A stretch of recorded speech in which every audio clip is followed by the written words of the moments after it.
So today I'm going to show you how to make a simple leave-in conditioner that can help fight dry hair and dandruff. So let's get going.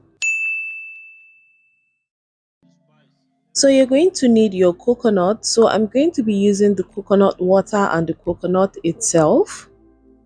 And that's because we're trying to extract the coconut milk, because that's what we're going to be using for our leave-in conditioner. So I'll be transferring it into my blender. Next, we're going to be using some fresh aloe vera gel. Yeah, I know the color looks a bit different. That's because it's been in the fridge for a while. So I'm going to be topping it up with some water because I want to have enough quantity before blending. So you're going to blend it as smooth as you can because we're trying to extract all the milk that we can get from the coconut. Then transfer it into your sieve just to get the coconut milk. Like I said, we want just the milk alone. So this is the quantity that I have. I was trying to gauge how much quantity I have. I want to work with about 500 mils. As you guys can see, I have about 508, which is still very okay. Now that we're done with our coconut milk, I'm going to be adding some viscosifier. I'll be using my xanthan gum to create a slurry paste so it can give my coconut milk some stability. It will help my leave-in conditioner to have some level of stability. So I added about 3 grams of xanthan gum and about 8 mils of my glycerin to create the slurry paste, which I am now transferring into the coconut milk. As you guys can see, it's looking a little bit more viscous.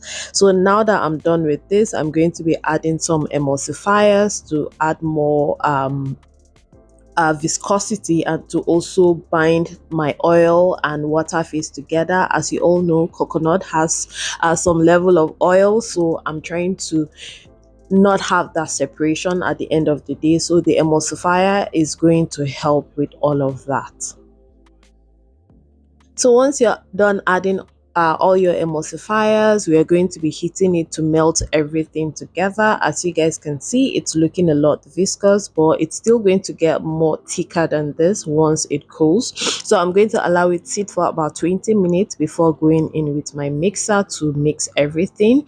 As you guys can see, it's looking a lot more viscous than it was before. So once you're done mixing, you're going to be adding the rest of your product. So I'm adding some preservative because this is a water-based fluid. Then I'll be adding some fragrance. Use any fragrance of your choice. You do not have to use the exact essential oils and fragrances that I am using.